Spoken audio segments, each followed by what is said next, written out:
Well, good morning. How's everybody feeling today? Man, I've got a little extra pep in my step because many of you know my wife and I met at Georgia Southern University, and last night they defeated the Cornhuskers of Nebraska. So big hail Southern to all my Georgia Southern family and friends. To top it all off, of course, today kicks off the NFL season, which for Falcons fans probably doesn't mean much more than a normal Sunday, but that was a joke, just warming everybody up this morning. All right. But today, with all the excitement going on, we got football's back, fall's around the corner, school's going on. It almost snuck up on me that today is September 11th. And it's one of those days that how do we remember? How do we navigate through these days? One of my younger sons came up to me this week and said, how do people celebrate 9/11? And I knew what he meant, but it's one of those days where there's not really anything to celebrate, but it is a day of remembrance. And I know it sounds so cliche to say that we all know and remember exactly where we were when the planes hit the Twin Towers. I know for me, I was in between classes in high school. I got to my biology class. We turned on the TV just as the second plane hit. And as a high schooler trying to deal with the enormity of the situation and trying to grasp what does this mean, what is going on, what is happening, and even in the following days, weeks, months, and years, really unpacking the gravity of that whole situation. Even a few years ago, my wife and I got to visit New York City, and we went to the 9/11 Memorial and Museum. And I mean, you just kind of sit there, and on one hand, there's like this sheer awe and loss and devastation, but then you're also faced with real evil present in the world. And I remember back to right around the time that 9/11 happened, the churches were packed out. Because I think a big question people were asking is, where is God in all of that? Where is God in the face of evil, in the face of destruction, in the face of horrific events? Where is God in the midst of all of that? And the reality is these are questions that as people who follow Jesus, we've been wrestling with for centuries, right? Like, think about just the sheer number of people who die of hunger every year, when most meals I'm scraping extras off my plate into the trash. Like, where is God in that? Or the fact that there's people around the world to this day who are suffering from sickness and disease because they do not have access to clean drinking water, and I can just turn on a faucet. Like, where is God in that? And as we kind of wrestle with those questions, listen, we're not going to be able to have a great nuanced conversation and get into the details of great conversations around this topic in the time we have this morning. But I do think that this series we've been in can speak to some of those questions.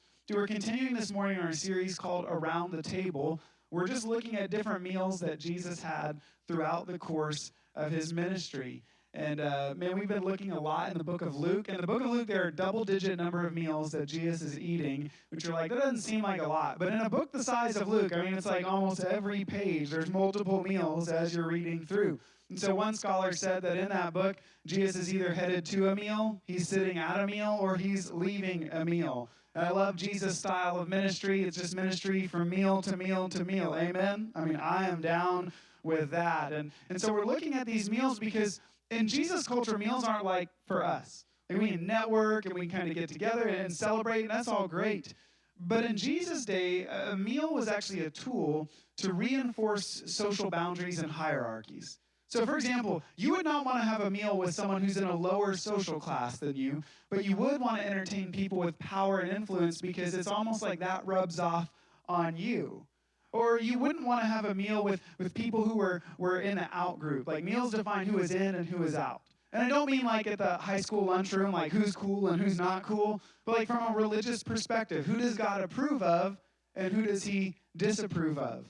I mean, even in the way they had these rituals like hand washing and foot washing, those weren't hygienic things. Those are ways to either gain honor or bestow honor on somebody else. So you're reestablishing this whole social hierarchy. So when Jesus shows up, he flips the whole thing on its head. Right? Like, he eats with the wrong kinds of people. He eats with the people who are not good with God and not approved by him. He doesn't play the social games. He doesn't try to eat with people of power, but he'll eat with people of power and people who have no influence whatsoever. Like, Jesus broke all the boundaries, and that's why religious people got mad at Jesus. That's why they accused him of being a glutton and a drunk, because he spent time with the wrong kinds of people. And I know sometimes we read the Bible and we can look down on the Pharisees, but the reality is, I think if Jesus were walking here among us today, that many of us would be uncomfortable with the kind of relationships that Jesus had with people who aren't in the group that we think he should hang out with. I think Jesus would make us all uncomfortable. And so we've looked at man, he's had meals with Pharisees, with religious leaders. He's had meals with sinners. Like, we're looking at all different kinds of meals. But today we're going to look at one that's very unique for a couple of reasons. The first one is this is a meal that Jesus himself provides. Now, I love Jesus because he'll have a meal with anybody. He shows no bias, right? So anybody who wants to have Jesus over to eat, he's there. By the way, that's my heart too. If you want to have me over to eat, I'm there. But he'll go, but this meal he's providing. Now, the second thing that makes this meal unique is that this isn't just found in one gospel or two or even three. But this is one of the only stories recorded in each of the 4 accounts of Jesus' life, which means it's pretty darn important. Because Matthew, Mark, Luke, and John all agreed that this spoke about Jesus' ministry in a powerful way. Now, in this series, we've been looking at meals in the book of Luke, but this morning I want to look at the account from the book of Mark because he gives us some context that I think is really going to drive the point home. Because sometimes the problem when we do these series where we're looking at important events in Jesus' life is we have heard these stories before, they become so commonplace, and they kind of lose their thrust in challenging us. So this morning I want to give us some context so we can understand what's going on. So if you have your Bibles, open up to Mark chapter 6. We'll jump in there in just a minute, but let me set the stage for where we're at in Jesus' ministry. Now, if you remember a year ago, we did a series going through the book of Mark, and we just took our time, slowly but surely going through. And some of you thought that series would never end, but we wanted to spend time with Jesus. We wanted him to challenge us. And even a year before that, as I was planning out and preparing for that series, God challenged me so much through the book of Mark that it actually influenced and changed so much of the way things happen here at Bridgepoint. Like, even our model of who we are as a church was completely changed, specifically from some verses in Mark chapter 3. In fact, so much has changed that we went back and we redid our growth track. So if you're newer to Bridgepoint and you're not sure what growth track is, it's a 4-part, almost like small group kind of experience that meets during our first service on Sunday mornings. And the 4 parts, the first one is really about helping you connect with Bridgepoint, learn who we are as a church, why we do things the way we do them, and how you could be a part of our church family. And that one, we completely redid that one. And then we have another part that's all about discovering your design. How did God design you? What are the gifts and talents so you can discover your calling? So we think it's so important. I know that God has a calling on your life, and we want to help you live out your calling. The third part is completely brand new because it's all about developing essential habits to help you grow closer in your relationship with Jesus. Like, at the end of the day, as a church, we can help you with a lot of things. We could help you with financial freedom. We could help you parent your kids. We could help you have better marriages. And there's nothing wrong with any of those. But at the end of the day, I want you to grow closer to Jesus because he can take care of all of that other stuff. And then the last part of the growth track, you get an opportunity to join our dream team. That's our volunteers here at Bridgepoint. That's something you want. And man, because so much has changed and we have revised that, I can't require you to do anything, right? You're here of your own accord. But even if you've been here for 10 years, I would encourage you to go back through the growth track because it's revamped, it's new. And you're going to hear a lot about my heart from what God challenged me in Mark chapter 3. I'm going to share a little bit of that with you this morning, because that's almost at the beginning of Jesus' kind of public phase of ministry. Jesus has been going around, and he's been teaching, and he's been doing some things, and he's gained a large following. Like, sometimes we think there were 12 disciples. Jesus had lots of disciples. But out of those, Mark chapter 3, it says he called those whom he wanted. So out of all the people following him, he called 12 to be close to him. And I love that it says he called those who he wanted. Like, there was not a mistake in the people that he chose to follow him. And now, if I were trying to have a world-changing movement, like if God tasked me with bringing heaven to earth, I was thinking, who would I choose to change the world? And like, from an earthly perspective, we might think, well, what we need? We need someone who has like political prowess because we've got to influence the government. And we got to figure out how to pass legislation. And, we got to have somebody with social influence. Maybe we get the Kardashians on board because, one Instagram post and the word's going to get out. Maybe we could have somebody who's really influential in the tech world because we could utilize technology. We certainly have to have someone who's wealthy and can fund the whole thing. We would think we need to get like the heavy hitters, the people of influence. In fact, there is something that in the Christian circles is not always talked about a lot, maybe on Sundays, but it's a heavy influence on the way a lot of churches and pastors operate. And it's this idea that came up a couple decades ago called the Seven Mountain Mandate. And they identified 7 mountains of influence and culture. So it's government, it's education, it's families, it's the arts. Like there's 7 different spheres of influence. And the teaching was that if we could just influence those spheres of influence, then we could change the world. And that sounds all well and good, but the problem is that that's actually the exact opposite of the way Jesus approached his ministry. Jesus didn't go after the people of influence. He didn't try to infiltrate the government. No. Who did he pick to be close to him? He picked fishermen. I don't know if you've ever been around fishermen before, but they're not the best smelling bunch in the world, right? They're just kind of blue collar kind of workers. They're not highly educated, not a ton of wealth and influence. Not only that, Jesus called people who were tax collectors. These were sinners. These were people in the out group. That's who he wanted.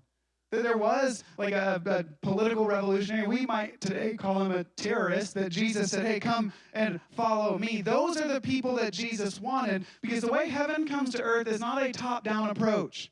It does not influence the highest levels of society and let it trickle down. It's no, we're going to serve. We're going to be the hands and feet of Jesus. That's how heaven comes to earth. And so he chose the ones he wanted, and it says he chose them to be with him and to be sent by him. You say, wait a second, how can you be with somebody and be sent by somebody? Well, because Jesus wanted them to be with him in close proximity, but he also wanted them to be like with him, like I'm aligned with you, and I get it. And I found this to be true in my own marriage. Like there are times, maybe it's just us, but there are times we look at each other and we're like, we feel off. Like we feel like I'm here and you're here, and we're just like not speaking the same. Anybody else ever feel that way? All right, cool. I thought I was the only one for a second. And you know what I have found is when we feel off, what do we need? Time. We need time with each other, because when we're with each other, we start to be with each other. That's what I always say. Best marriage advice I could ever give you is just be friends with your spouse.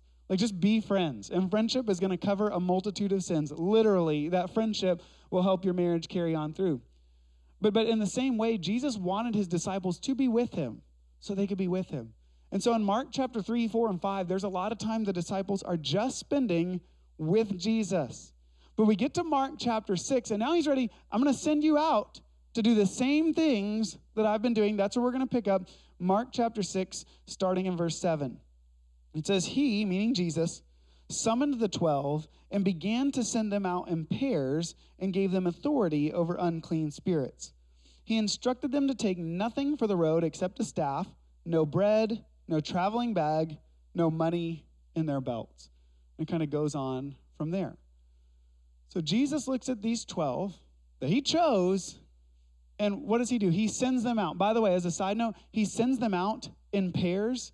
Like I think a lot of times we think there are times where God may send you alone to do something, but far more often, God is going to call you to do something with somebody else. Like even here at Bridgepoint, we never want people to serve alone. We just believe that if God has called you to do something, he's probably called somebody else to come alongside you to do that. And so he sends them out, and it says that he gave them the authority to cast out unclean spirits. So later on down the verse, we're going to see they were healing people, they were casting out spirits, they were teaching the way Jesus taught. And the only way they could do that is they had to have the authority of Jesus. Are we tracking so far? Now, to make sure that they lean on his authority, what were they allowed to take with them? Nothing. Perfect. So they take nothing with them so that when they're doing ministry, who gets the credit? Jesus, right? Like, guys, I give you the easy answers. I'm never trying to trick you, right? So when they go out and they're teaching, who gets the credit? All right? Whose ministry is expanded? Whose kingdom is coming? Who gets all the fame and all the glory? Jesus, right? So they go out, they're doing their ministry. Now, in the middle, Mark puts this really weird story. I'm just going to summarize it. All of a sudden, he starts talking about King Herod. Now, this happens in the Roman Empire, and what you have to understand is the empire was so big that the emperor set up these kings over certain regions. And Herod ruled over this particular region, which was filled with Jewish people. And in fact, he kind of claimed himself to be the king of the Jews, which the Jewish people didn't really appreciate that very much because he was not a nice guy. I mean, he killed people, members of his own family.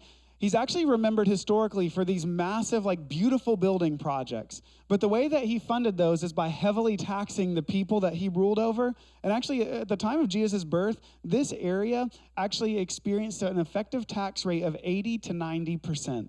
So you can imagine, Jewish people not the biggest fan of his. And so we read about how there's this big party going on, and everybody's laughing. He's got all his friends there. They've got all this great food and drink. And I'm summarizing a longer story here, but the long and short of it is Herod and his wife don't like John the Baptist because he had kind of been publicly criticizing them for their relationship. And so as a result, she wanted John the Baptist's head on a platter. And so in the middle of one of these parties, Herod brings out John the Baptist's head literally on a platter. All right, so that's like some Game of Thrones stuff right there. Now, this is all going on, and then it suddenly shifts back to the story of Jesus' disciples, and we're going to see why in just a moment. But I want you to jump down to verse 30. It says, "The apostles gathered around Jesus and reported to him all that they had done and taught." Does anything stand out to you about this verse? But here's what stands out to me. Remember, they go with nothing, so they're depending on who? All right, who's getting the credit? Who's getting the glory? Who's getting the attention? But when they come back, they tell Jesus all that they had done. And I have found that what tends to happen over time is that when we experience seasons of success or blessing, our focus shifts off of Jesus and onto ourselves. I know it sounds weird, but honestly, it's in the seasons of struggle that it's almost easier to trust in Jesus because you have nowhere else to go. Like when the cancer diagnosis comes, where else are you going to go? Right? When you have to close the business, where else are you going to go? When your marriage falls apart, where else are you going to go? It's almost easier to trust Jesus in that. But when we experience seasons of success, just like the disciples had just themselves experienced, all of a sudden it's easy to look at, well, hey, look, didn't I pull myself up by my own bootstraps? Look at this life I've carved out for myself. Look at this family we raised together. Look at this bank of business that I've built. I mean, haven't I done such a great job? I've even experienced this in my own life. I've shared with you guys before, early on in our marriage, there was literally a time we had 11 cents in our bank account, and we had several more days till payday. So you're looking what do we have in the fridge? We have chicken breast. What's in the pantry? Fruit Loops. So I guess we're having Fruit Loop crusted chicken breast for dinner. I mean, you're just throwing stuff together. You're trying to make it.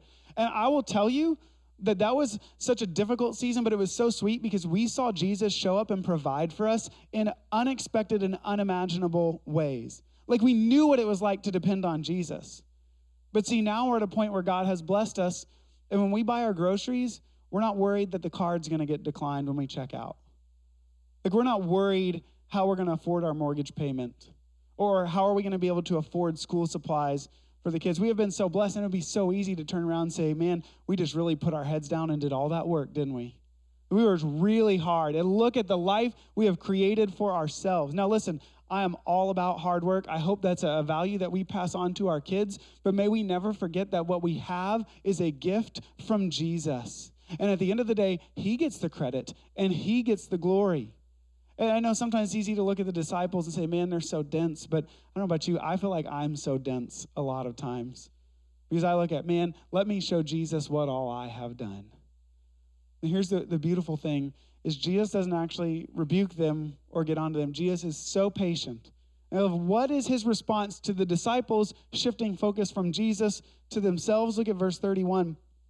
He said to them, "Come away by yourselves to a remote place and rest for a while." For many people were coming and going, and they did not even have time to eat. So they went away in the boat by themselves to a remote place. But many saw them leaving and recognized them, and they ran on foot from all the towns and arrived ahead of them. So there's so many people coming and going. Like, word about the disciples has spread that they don't even have time to eat. And so Jesus says, you know what we need, guys?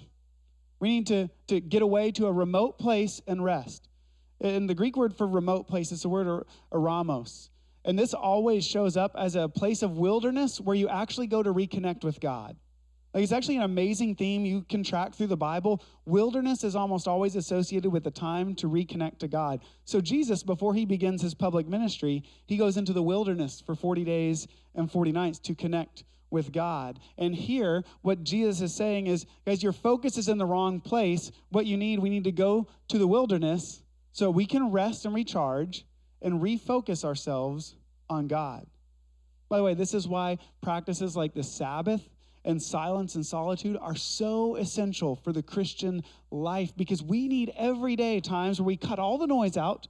Listen, your eramos might be a room that nobody else is in. It might be a chair in the living room while everybody else is still asleep in the morning or after everybody goes to bed at night. But we need to pull away to the wilderness to refocus on God. So the disciples get in the boat, and I imagine they're excited, because they're exhausted from the season of ministry. And man, it's been successful. But listen, anytime you get on a boat to go to some deserted place, like, it's going to be an island? Is it going to be fun? Like, that they knew they were going to get rest. And I find it interesting that Mark includes the detail that people saw them and recognized them and went ahead to meet them. And I always grew up reading this as, well, they saw Jesus and recognized Jesus, but that's not what it says. They recognized the disciples. Hey, those are the people that have been doing all these miracles, that have been teaching all these things. Man, I need them to minister to me. And so they go around and meet the disciples. So when the boat pulls up on shore, there's a crowd of people that they just left are now waiting for them. As I was thinking about this, I was like, what emotions would they be experiencing?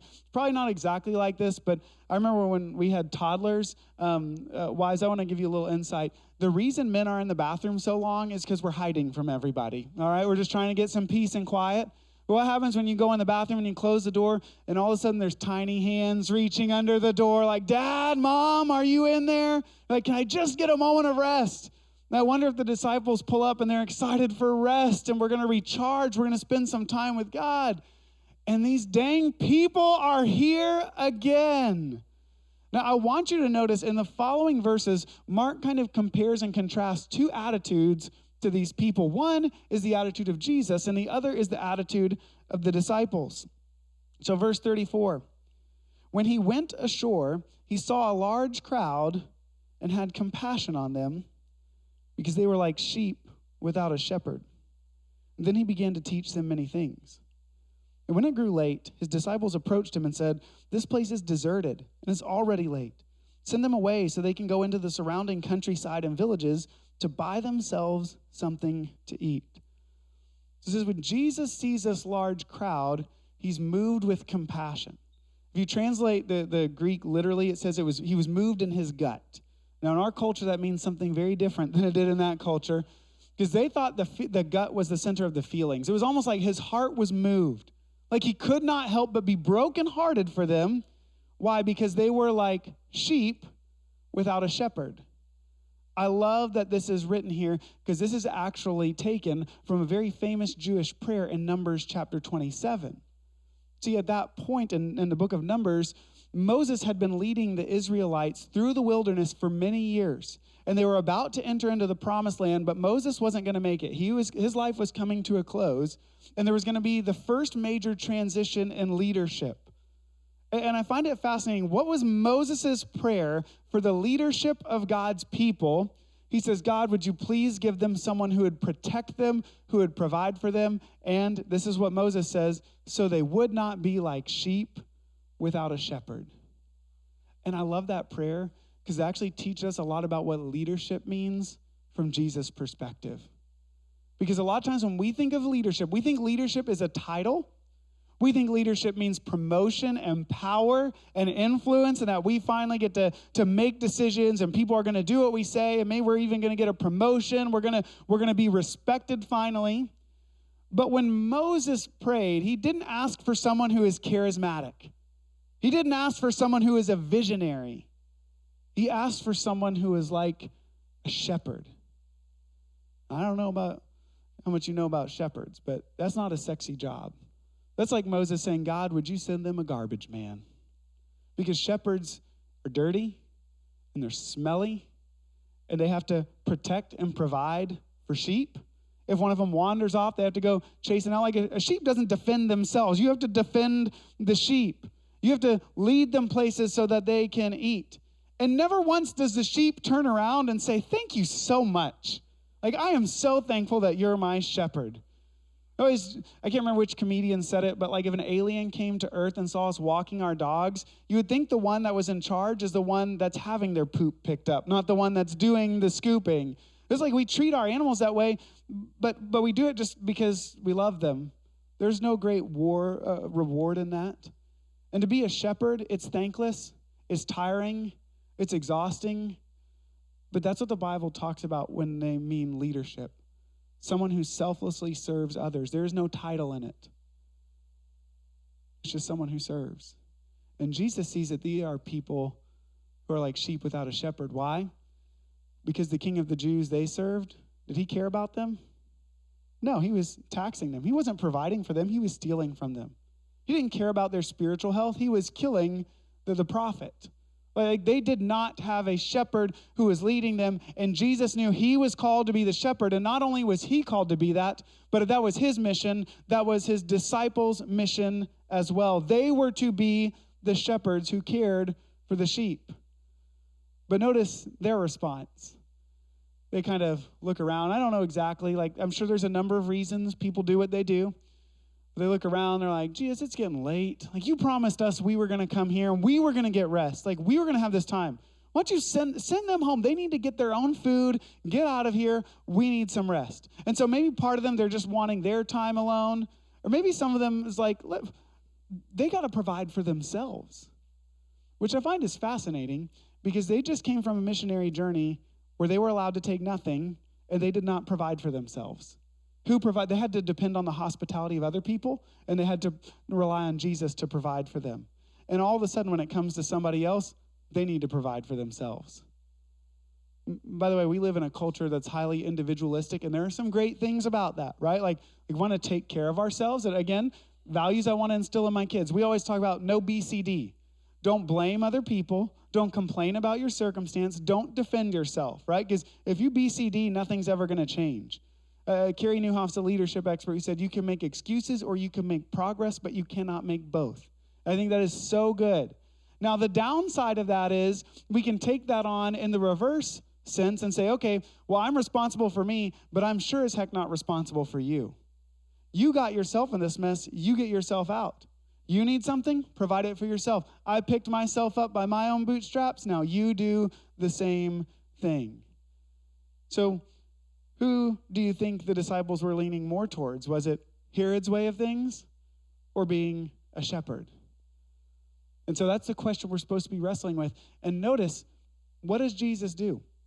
Again, he doesn't rebuke them, but he does have a response. Verse 37, you give them something to eat, he responded. They said to him, should we go and buy 200 denarii worth of bread and give them something to eat? So denarii was like 1 day's wages. So if you think, you get weekends off, roughly a year's wages here. But Jesus, you think we need $40,000, $60,000, $80,000 worth of food to feed these people? Where do you think we're getting this from? Jesus is reminding them, it is your responsibility to provide for the people around you. That's what it means to be a shepherd. That's what it means to care. But the disciples just looked at all the people, and then they looked at what they had, and they said, this is not enough.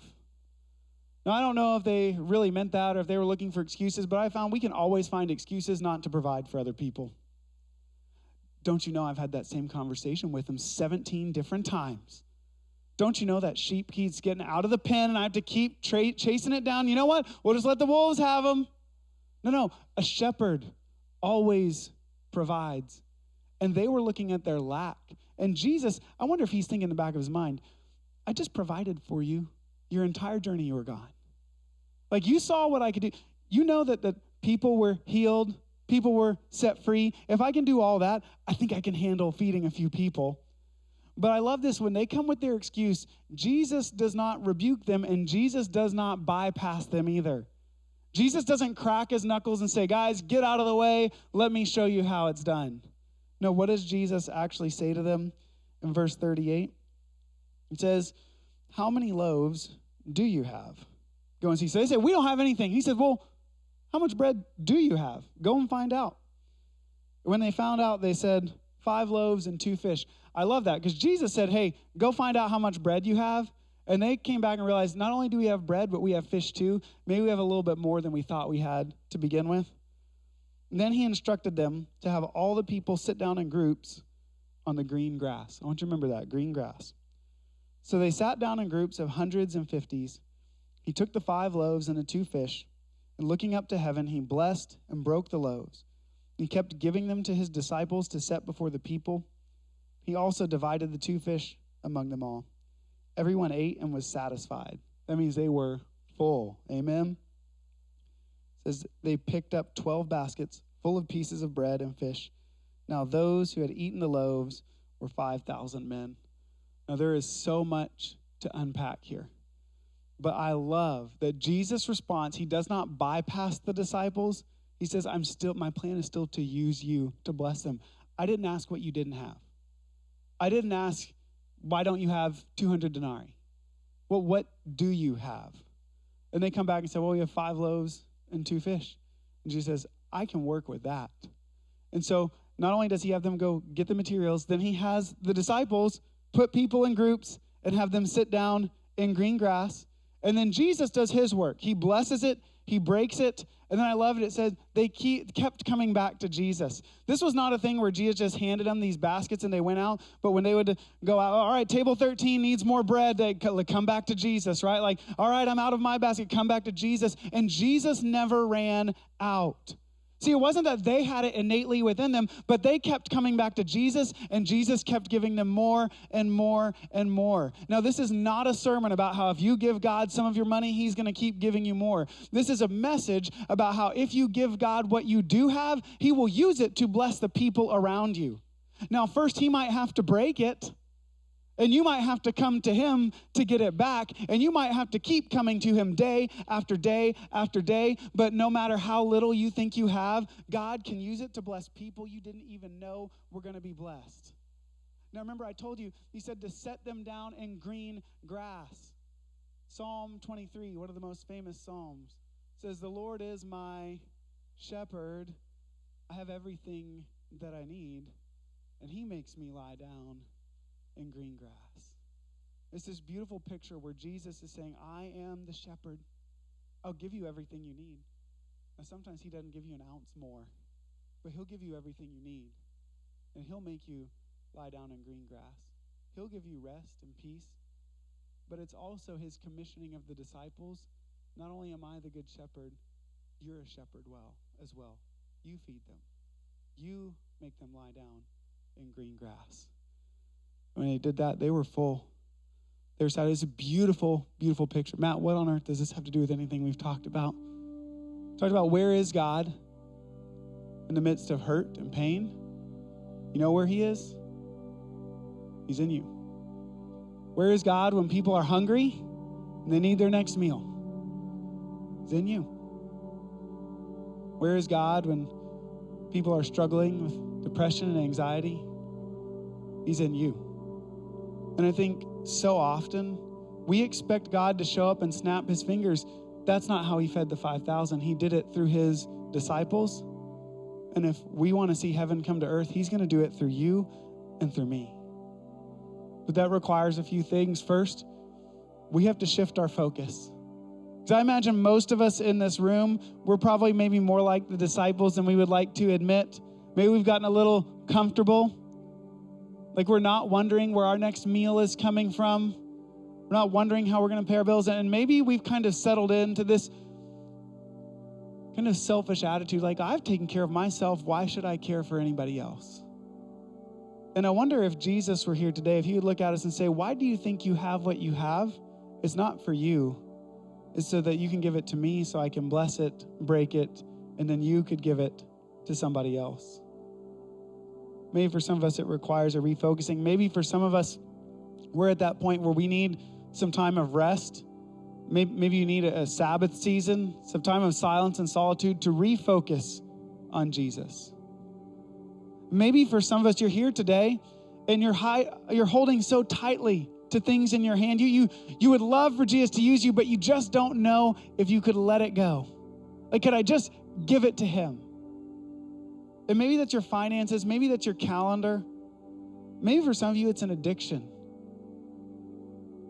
Maybe for some of you, it's bitterness. We need to let that go and let Jesus deal with that. Because here's what I know. All of us in this room, if we follow Jesus, we're called to be shepherds. And I love that because it doesn't matter what your personality is, what your gifts, talents, abilities are. Anybody can be a shepherd. But it does require sacrifice. Requires us to shift our focus from ourselves onto Jesus and onto others. And so in just a moment, we're going to continue in worship the way we do every week with a time of communion. And so maybe in this time, maybe for some of you, you just need to sit with Jesus and rest. It might be the only rest you get all week, and that's okay. But just spend this time in silence, sitting with him. Maybe for some of you, you know there's things that you need to let go of. And maybe it's just saying, Jesus, would you give me the strength to surrender this to you? But then for others of us, I think maybe it's just asking Jesus to open our eyes to who are the people that we need to be shepherding. We do this weird thing in church. Sometimes we pray and we say, Holy Spirit, would you meet us here? Jesus, would you show up? Like, you ever leave church or some event, and you're like, man, God really showed up today. But the reality is, God was here long before we walked in this room.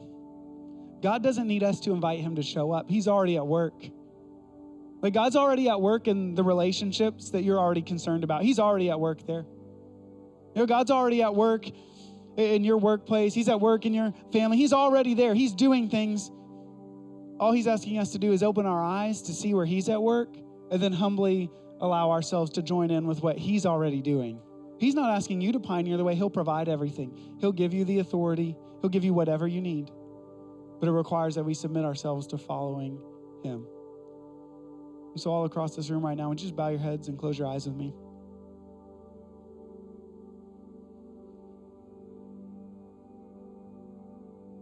Jesus, we're so thankful that you're our shepherd.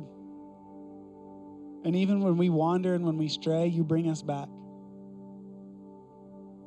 God, I'm thankful that you've even empowered and tasked us to do the same.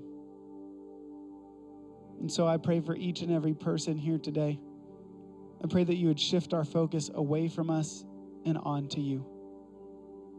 Let us be full of hearts of gratitude and generosity. Help us to be moved to compassion the way you were. But I pray that if there's anything that we're holding on to, anything that we're holding back, give us strength to surrender it today.